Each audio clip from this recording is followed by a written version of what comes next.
에서의 옷을 야곱에게 입히고, 이런 제목으로 에서의 옷에 대해서 말씀할까 합니다. 에서의 옷은 바게드예요. 베게드 하는 바게드. 바게드는 베이트죠. 베이트는 어디서부터? 베레시트, 그죠? 태초에. 그럼 태초에부터예요. 옷이라는 것은 성경 66권인가 동시에 반드시 사람으로서 입어야 될 것이죠. 그 다음에 그리스도가 내 안으로 들어왔을 때, 그죠? 베이트, 마음 안으로 들어왔을 때 이제는 그 은혜를 보답하는 거예요. 뭐가 돼서? 낙타가 돼서. 낙타는 뭐냐면 주인이 있고 그 주인을 위해서는 사막이든 궁궐이든 횡단을 해야 되는 거예요. 그래서 기멜이라는 것은 반드시 사람의 발을 얘기하는데 그 발은 은혜의 복음을 증거해 줘야 되고 또한 은혜의 복음을 전해 줘야 된다는 것이죠. 그 다음에 달렛이라는 것은 영에는 영액이 영의 마음이 활짝 열려버리는 거예요. 그러면 진리의 문이 열려버리면은 더 이상 천국이나 예수나 십자가나 그것이 복잡해지는 게 아니에요. 그죠? 그것이 반드시 우리 마음 가운데 있게 되는 거예요. 그래서 이 베게드라는 그 에서의 옷은 반드시 누구를 통해서? 리브가, 그죠? 그리스도의 머리를 갖고 사는 그 교회를 통해서, 참교회를 통해서 야곱에게 입혀져야 되는 거예요. 그래서 야곱은 자기 이름도 있지만은 분명히 에서의 의복, 에서의 이름, 에서의 성경 66권으로 나아갈 수밖에 없는 존재라는 거죠. 그러면 세상의 모든 사람들이 성경의 이름, 그렇죠? 성경 66권의 이름으로 나아갈 수밖에 없다라는 거예요. 우리의 이름으로는 안 된다라고 얘기를 하는 거예요.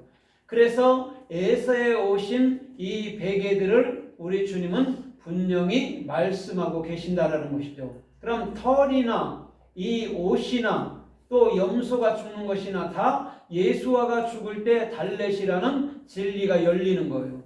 예수가 죽지 않으면 우리가 진리를 깨우칠 수가 없어요. 예수가 죽고 그분의 영인 성령 르하우 그리스도의 영이 내 안에 들어올 때에 이제는 하나하나 깨우치는 거예요. 한꺼번에 다 깨우치면 얼마나 좋겠어요. 그죠? 그러나 하나하나 깨우쳐 간단 말이죠.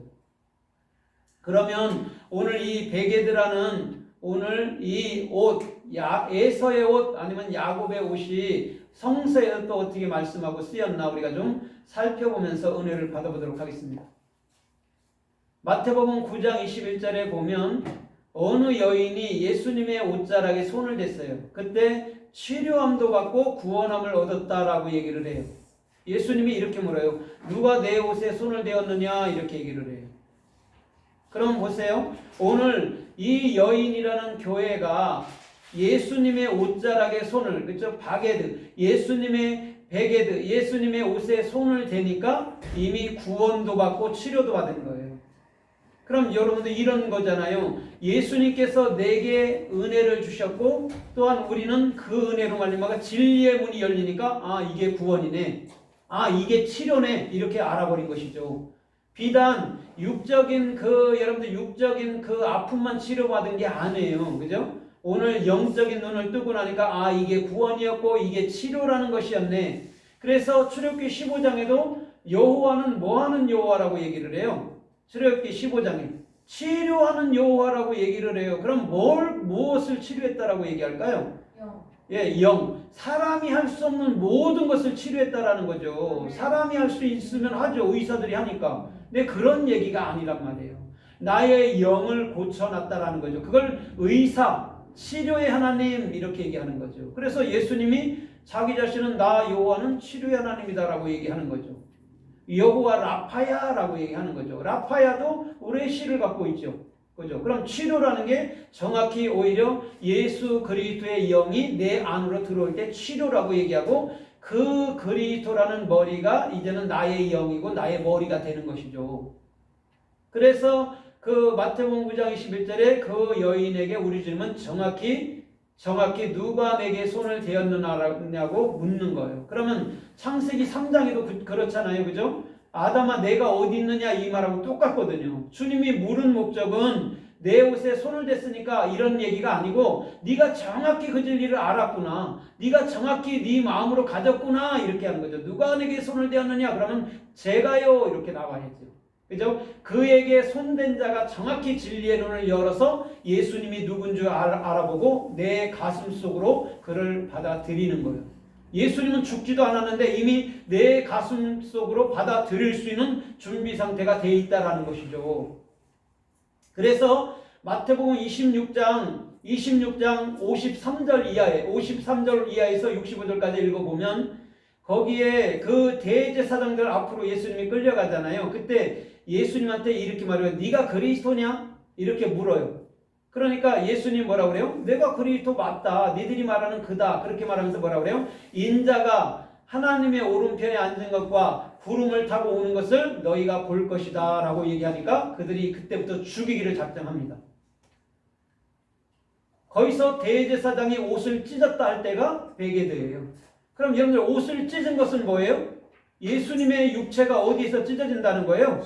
십자가에서 찢어진다는 얘기를 하는 거예요. 그래서 십자가에 예수님이 죽을 때는요 뭐냐면 베게드라고 얘기를 해요. 왜냐면 예수님이 죽어야 진리의 문이 열리니까. 그래서 대제사장의 옷을 찢었다라고 얘기하는 거예요. 그런데 마태복음 27장 1절로 3절에 보면 예수님이 입던 옷이 있죠. 하얀 거, 그죠? 하얀 거 제사장들이 입는 세마포 있잖아요. 그것을 벗기고 그 홍포, 그죠? 자주색이 나는 홍포를 다시금 입혔단 말이에요. 입혀놓고 뭐라고 그래요? 조롱을 해요. 책찍질하고. 근데 홍포를 왜 입혔냐면 권세자들 왕이 입는 거란 말입니다. 그러니까 네가 왕이냐 하면서 조롱했던 거죠. 그때 겉옷을 입혔다, 홍포를 입었다 할 때가 베게드예요. 그럼 예수님은 반드시 죽는다라는 말이에요? 산다는 말이에요? 예, 죽어서 산다라는 말이에요. 예수님이. 네가 예수님이 홍포를 입은 것은 왕으로서 죽는 거예요. 그죠? 세상의 임금으로 죽는 거예요. 그러면 세상의 임금은 우리 안에 자아라는 게 있잖아요. 그죠? 그럼 나로 죽는 거예요, 예수님이. 그래서 예수님이 세상의 임금으로 왔을 때 그 임금이 이 땅에 있을 곳이 없어서 쫓겨났다라고 얘기를 하는 거예요. 우리의 자아도 마찬가지인 줄 믿습니다. 내 마음 안에서요, 우리의 생각과 자아가요, 쫓겨나야 돼요. 그래야 그리스도가 나의 머리가 돼서 우리가 절대 흔들리지도 않고 참되고 복된 그 십자가의 길, 생명의 길을 걸을 수 있는 것인 줄 믿습니다. 그래서 더 나아가서 군병들이 예수님의 옷을 뭐예요? 제비 뽑아요. 그죠? 겉옷은 4갈래로 찢어서 하나씩 갖고 사복음이라 얘기했어요. 근데 속옷은 호지 아니하는 속옷은 제비 뽑아서 통으로 한 사람이 갖게 되는 거예요. 거기서 그 옷이 베게드예요. 보세요. 예수님이 죽는 것을 얘기해 주는 거예요. 사복음이 찢어지는 거예요. 내 겉옷이. 예수님이 죽고 그것을 통으로 가졌을 때에 우리는 그리스도로 덧 입은 것인 줄 믿습니다. 그래서 갈라디아서 3장 27절에 우리가 그리스도 예수와로 세례를 받은 자들은 뭐라고 그래요? 그리스도로 옷 입었느니라 라고 얘기하는 거예요. 근데 거기에 옷은 뭐냐면 붓이에요. 붓이. 베이트 쉰이란 말입니다. 올바른 성경 66권의 비전을 내 마음으로 가진 상태를 보시라고 얘기해요. 근데 지금의 베게드는 뭐냐면 완벽하게 예수님께서 십자가의 짐으로 그 은혜를 우리 가운데로 보답해 주는 거죠. 그래서 진리의 문을 열어주는 거예요. 근데 세례는 이미 예수님이 돌아가시고 난 다음에 세례를 받는 것은 뭐냐면 우리가 내 마음으로부터서 이제는 그 올바른 비전을